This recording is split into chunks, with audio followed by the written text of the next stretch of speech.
The story I'm about to share isn't easy. For years, I buried it so deep, convincing myself it didn't happen. But the truth is, it did. And now, it's time to confront it. This is the story of how I cheated on my husband, how he forgave me, and how his forgiveness came with a request that changed everything.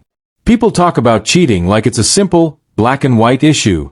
It's easy to say, I would never do that, or if someone cheats, they don't deserve a second chance. But what happens when you're the one who crosses that line? When you betray the person you vowed to love and honor? What happens when your guilt weighs on you so heavily that you feel crushed beneath it? Yet the one person who has every right to leave chooses to stay. David, my husband, wasn't perfect, but neither was I. I'm not here to make excuses or paint myself as a victim. I know what I did, and I know the hurt I caused. But I want you to understand how we got there, how I got there. David and I had been married for 10 years. A decade of shared memories, laughter, and routines. We weren't one of those couples who constantly fought or screamed at each other. No, we were more subtle. We drifted. Slowly, quietly. We became two strangers living under the same roof.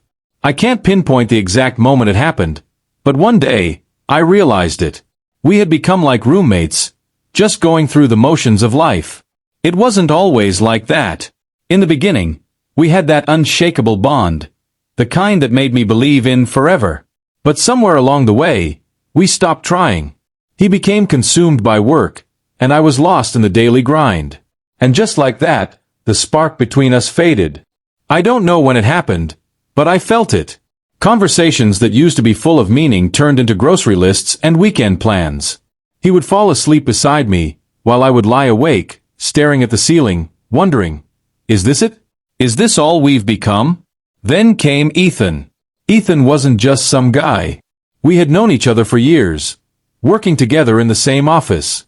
In the beginning, it was strictly professional. But slowly, things started to change. Coffee after work. Conversations about our lives. Jokes that felt more alive than any I'd heard in ages. At first, I didn't think anything of it. I didn't believe I was capable of betraying David. I had always been the faithful one, the good wife, the one who stuck by him even when things were tough. But the more time I spent with Ethan, the more alive I felt.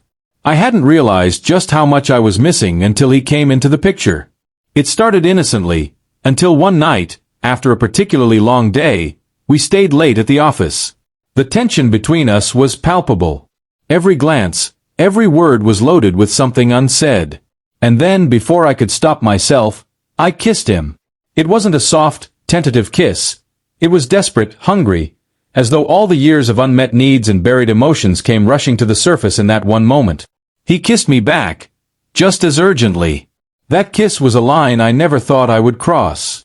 But once I did, there was no going back. We didn't sleep together that night, not yet. But that kiss opened a floodgate, and from then on, every time I saw him, all I could think about was the way he made me feel. The way he made me feel, like I was the only woman in the world, like I mattered. I knew I was playing with fire, but at the time, I didn't care. I didn't care about the consequences.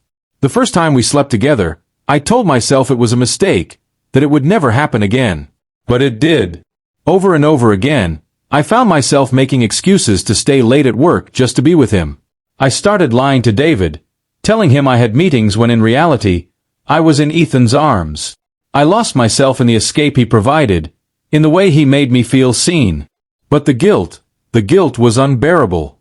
Every time I looked at David, every time he kissed me goodnight, I felt like I was suffocating under the weight of my lies. But I couldn't stop. I couldn't walk away from Ethan. It wasn't just the physical connection. It was the attention, the way he listened to me, really listened, in a way David hadn't in years.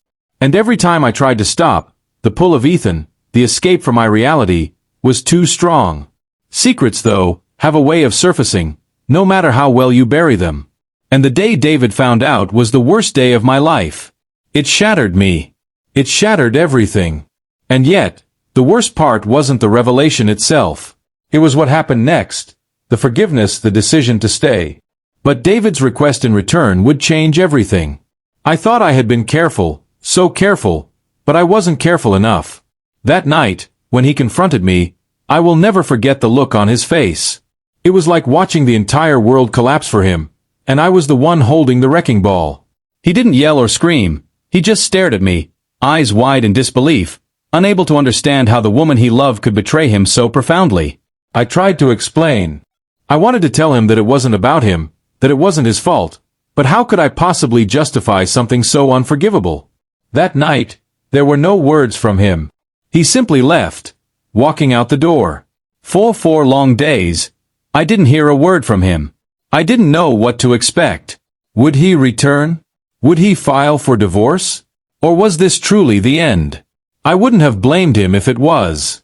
After everything I had done, I didn't deserve a second chance. But then, one night, he came home.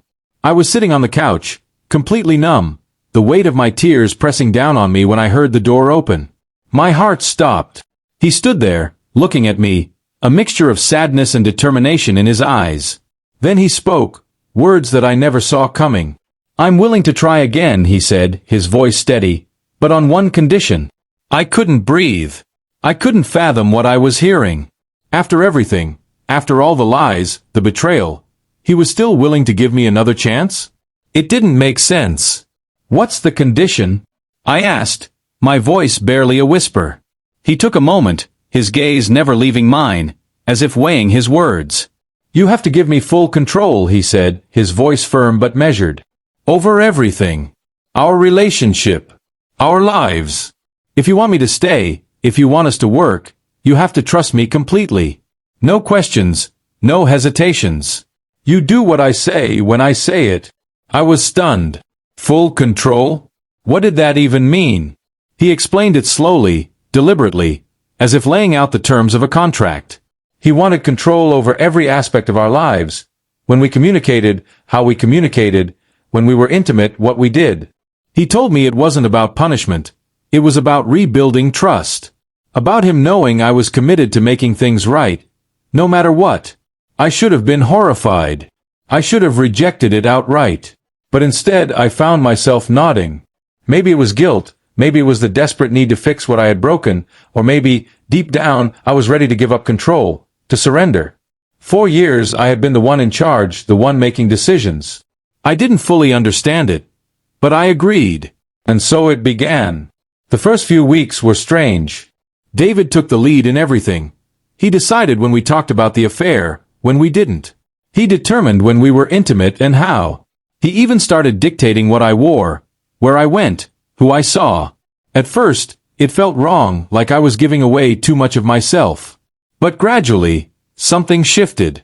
The control he took didn't feel oppressive. It felt freeing. I didn't have to carry the weight of my mistakes anymore. I didn't have to make the decisions. I could trust him to guide us through the mess I had created. But then things changed. The control he wanted became more intense, more absolute. He started testing my limits, pushing me further than I ever expected. He asked me to do things that made me uncomfortable, things I never thought I would do. At first, I resisted, but every time I did, he would remind me of the deal we made, the condition I had agreed to. Slowly, I began to comply. It started with small things, canceling plans with friends because he wanted me home, wearing a dress on a night out that was more revealing than I was used to. But it didn't stop there. He began asking for more, things that pushed boundaries I didn't know I had. In the bedroom, he challenged me in ways I wasn't prepared for, things that made me feel vulnerable, exposed. And each time I hesitated, each time I questioned him, he would look at me, reminding me of the chance he was giving me, the chance I didn't deserve. So, I complied. Again and again. But it wasn't just about physical control. It was emotional, too. He started asking questions that cut deep, questions about the affair, wanting to know every detail, every kiss, every lie. Reliving those moments was excruciating, but I knew I owed him that much. Sometimes I wondered if this was his way of punishing me, of making me pay for what I had done. But other times, I thought maybe it was something else. Maybe this was his way of healing, of trying to trust me again, by forcing me to give him every last piece of myself. Strangely, I started to crave it.